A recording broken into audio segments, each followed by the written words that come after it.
Ford. Captain America: Civil War, 2016, ended the Captain America trilogy starring Chris Evans as Steve Rogers, and Wilson becomes the new Captain America in The Falcon and the Winter Soldier.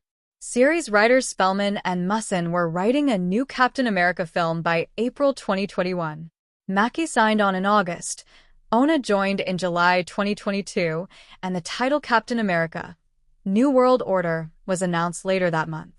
Additional cast members joined later in 2022.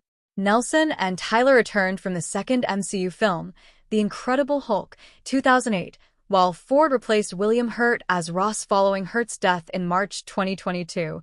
Ross becomes the superpowered Red Hulk in the film.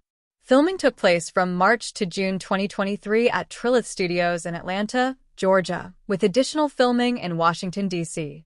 The subtitle was changed to Brave New World during filming. Matthew Orton joined in December 2023 to write for reshoots, which took place between May and November 2024. The involvement of Edwards and Glanz was revealed in December. Captain America: Brave New World premiered on February 11, 2025, at the TCL Chinese Theater in Hollywood, Los Angeles, and was released in the United States on February 14 as part of Phase 5 of the MCU. It has grossed $208 million worldwide, becoming the third highest-grossing film of 2025. The film received mixed reviews from critics, who took varying stances on the political commentary, story, characterization, and visual effects, but praised Ford's performance. Plot. 5 months after Thaddeus Ross is elected President of the United States, he sends Sam Wilson and Joaquin Torres, the new Captain America and Falcon, respectively, to Oaxaca, Mexico, to stop the illegal sale of classified items stolen by the Serpent Society, a rogue special ops team led by Sidewinder. They recover the items, but Sidewinder escapes. Torres is excited to be taking on Wilson's former mantle, but Wilson is hesitant to involve Torres in dangerous missions due to the pair not having superpowers like former Captain America Steve Rogers. After the mission, Wilson and Torres train with Isaiah Bradley, a super soldier who is imprisoned and experimented on by the U.S. government.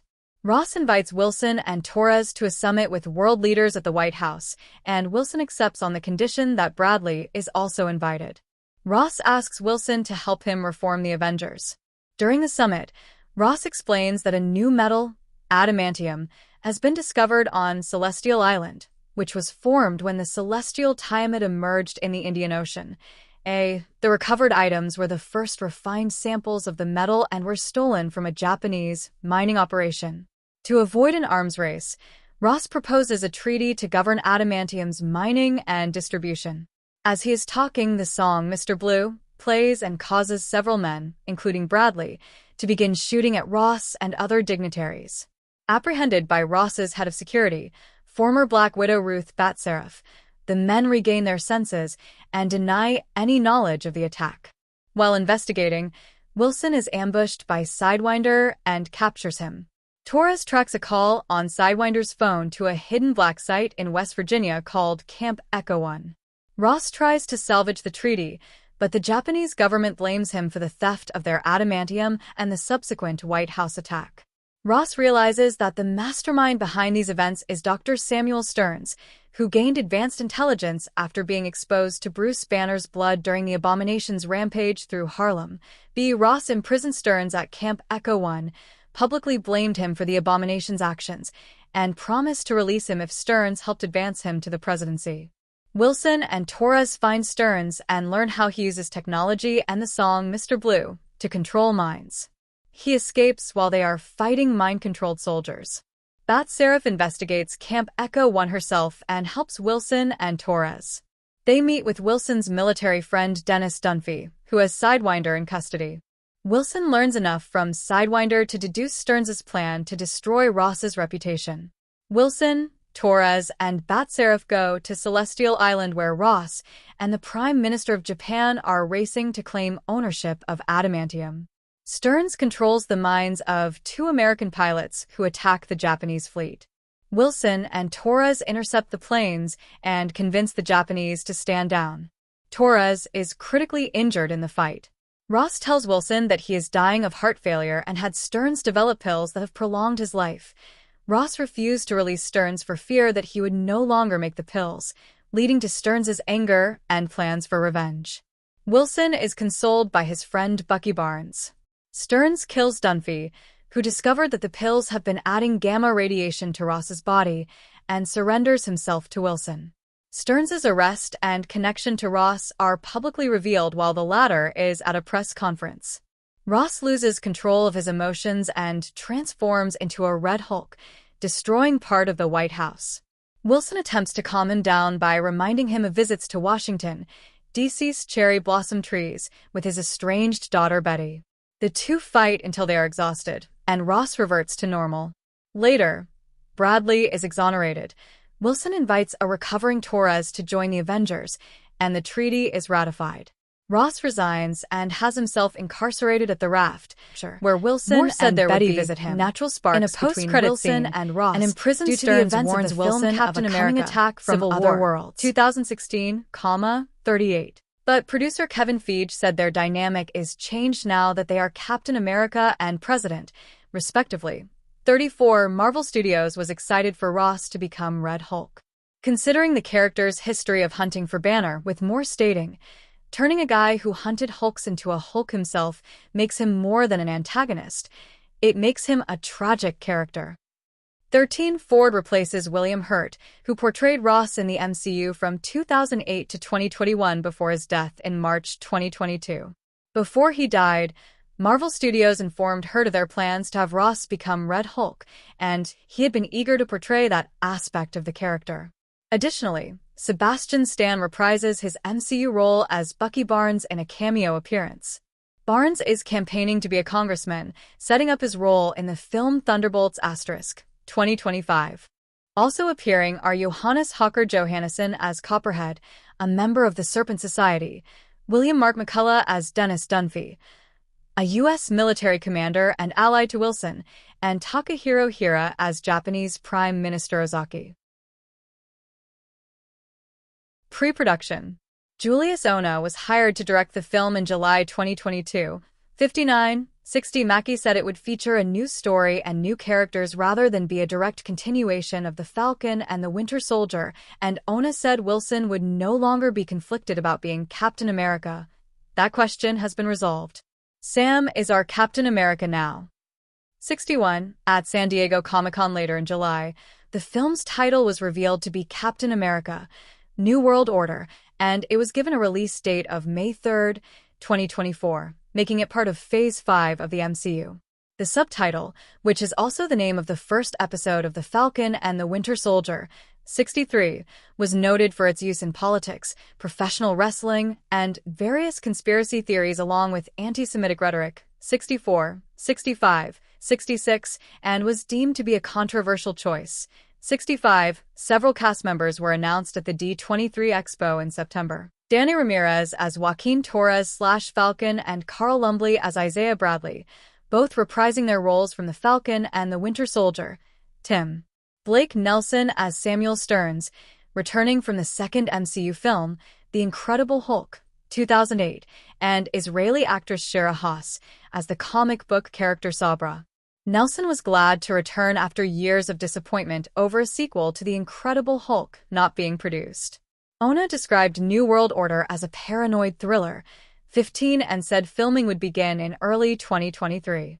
The announcement that Sabra, an Israeli superheroine, would be adapted for the film led to criticisms from some people who believe this would lead to negative stereotypical portrayals of Palestinians and Arabs. In the comics, Sabra is a member of the Mossad, and some of the Arab characters she interacts with were perceived to be misogynistic, anti-Semitic, and violent. The name Sabra also has different meanings to Israeli Jews and Palestinians.